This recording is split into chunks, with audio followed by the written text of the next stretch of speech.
Assalamualaikum warahmatullahi wabarakatuh. Kembali lagi bersama saya Nurse Aitri.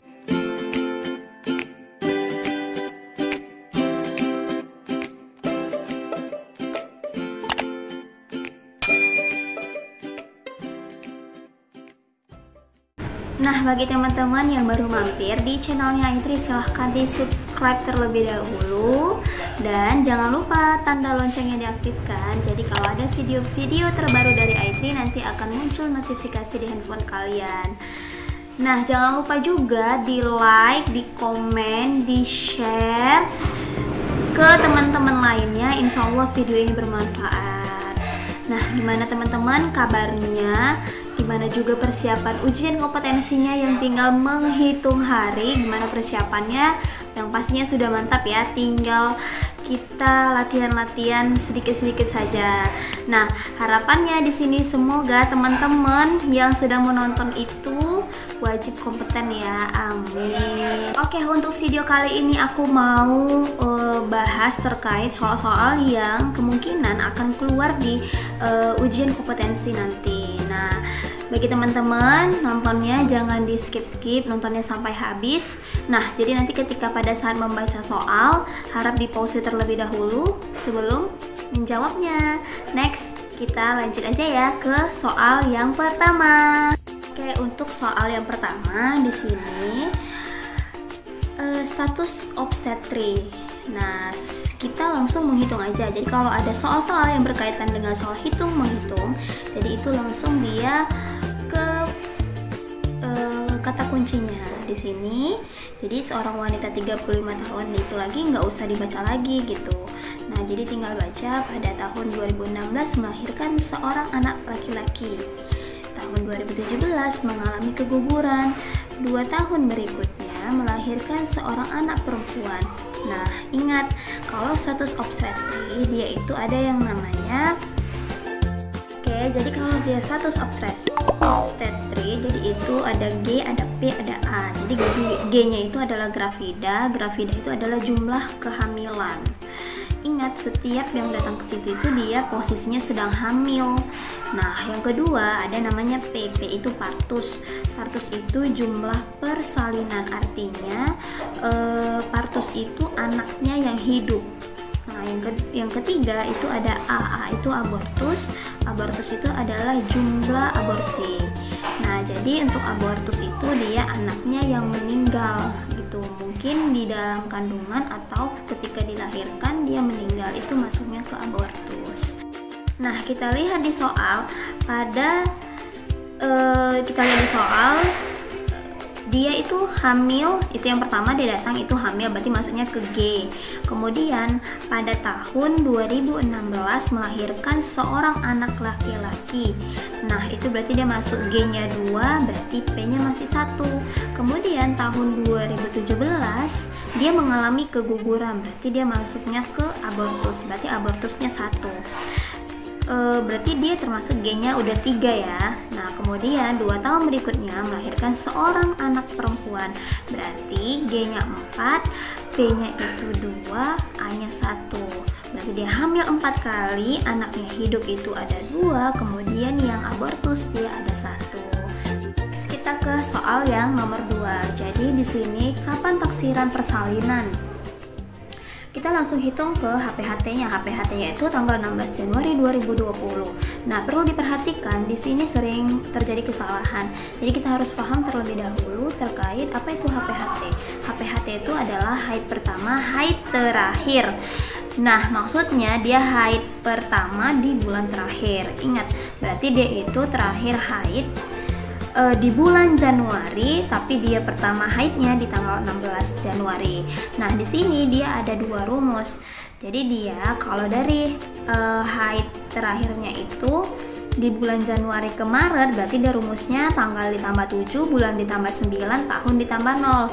Nah, jadi kalau misalnya dia itu haidnya di bulan terakhirnya itu April ke Desember, dia rumusnya tanggal ditambah 7, bulan dikurang 3, tahun ditambah 1. Nah, jadi di sini tanggal 16 Januari 2020. berarti kita pakai rumus yang di atas ya. Nah, itu dia rumusnya, tanggal ditambah 7, bulan ditambah 9, tahun ditambah 0. Jadi 16 ditambah 7, 16 ditambah 7 itu 23. Nah, di sini optionnya ada yang A, ada yang B, ada C, itu kan 23, 23, 23. Yang membedakan itu bulannya. Berarti kita harus cari terlebih dahulu bulannya.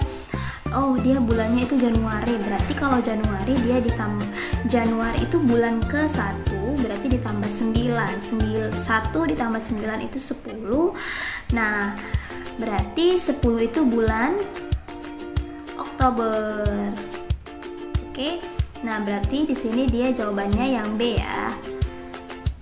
Oke, jadi tahunnya nggak perlu lagi kita tambahin karena nanti habis waktu, karena kan di sini sama semua 2020 dia untuk tahunnya. Dan itu udah yang B ini kan dia udah langsung 23 Oktober kan, nggak ada lagi yang lainnya. Selainnya kan di September dan November. Oke, next soal yang ketiga. Di sini adalah masalah keperawatan. Jadi ini soal keperawatan jiwa. Kalau untuk soal keperawatan jiwa itu lumayan banyak, hampir sekitar 25 sampai 30 soal. Nah, di sini itu sejak 8 bulan yang lalu karena mengurung diri dan tidak mau bicara saat di rumah. Saat dikaji, pasien mengatakan saya tidak berguna dan terbuang, suster. Saya malu seperti tidak ingin bertemu siapapun. Menurut keluarganya, pasien ditinggalkan istrinya dan telah menikah lagi sejak setahun yang lalu. Hasil observasi, pasien kurang memperhatikan kontak mata, wajah sedih saat bercerita. Nah, jadi di sini itu dia jawabannya harga diri rendah kronis. Kenapa?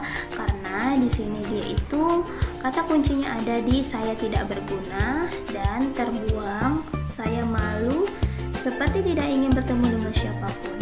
Nah, ingat. Jadi kalau dia harga diri rendah itu dia juga ada ISOS-nya, tapi kalau ISOS itu belum tentu dia tidak ada harga diri rendahnya. Nah, jadi di sini kan dia ada isolasi sosial juga. Dia itu hasil observasinya pasiennya kurang memperhatikan kontak mata, wajah sedih saat bercerita. Nah, itu dia ISOS-nya. Jadi di sini jawabannya itu harga diri rendah kronis karena dia itu tanda-tanda dari harga diri rendah itu dia merasa hidupnya tidak berguna, kemudian dia malu, nah kemudian dia itu menarik diri dan dia itu isolasi sosial. Itu dia untuk harga diri rendah. Kenapa dia kronis? Karena dia itu sudah mengalami sejak 8 bulan yang lalu. Jadi kalau lebih dari 3 bulan dia masuknya ke kronis, tapi kalau kurang dari 3 bulan berarti itu dia akut.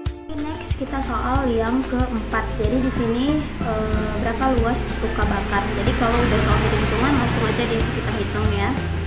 Jadi dia luka bakar pada dada dan perut. Dada dan perut, kemudian kaki kiri dan kaki kanan. Oke. Jadi rule of nine itu pada orang dewasa, bagian kepala itu dia nilainya 9.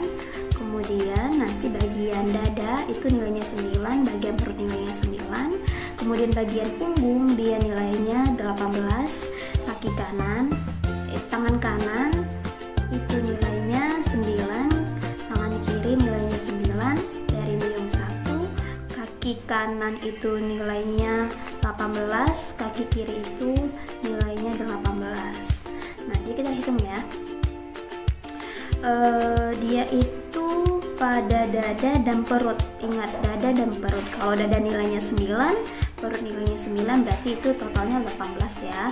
Kemudian kaki kiri dan kaki kanan 18. Kaki kiri kan 18, kaki kanan 18. Berarti 18 dikali 3. 18 dikali 3 berarti 3 dikali 8 itu berapa? 24. Nah, cari aja dia yang belakangnya ada 4. Berarti 54. Nah, gampang kan? Soal yang kelima ini terkait soal manajemen. Nah, ini juga kemungkinan akan keluar ya di soal ujian kompetensi nanti. Jadi di sini metode yang digunakan di ruangan.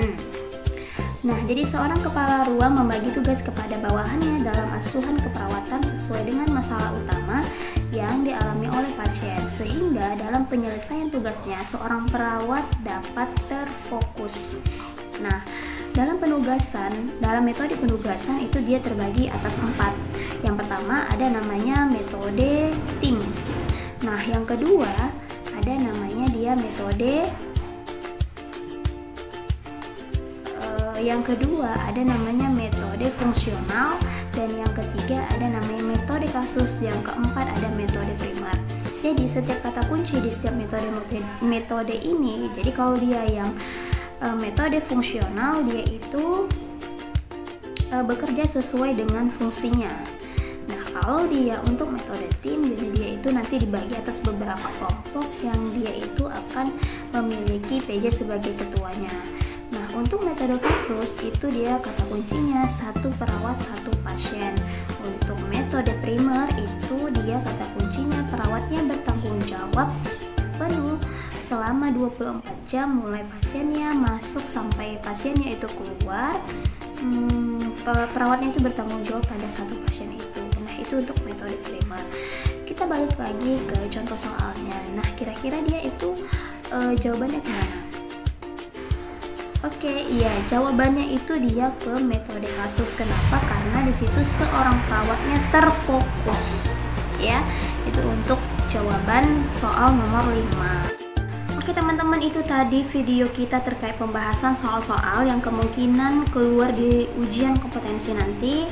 Nah, harapannya semoga teman-teman yang nonton itu bisa kompeten dan lebih berlatih lagi, karena masih ada waktu untuk beberapa hari lagi. Terima kasih kepada teman-teman yang sudah nonton.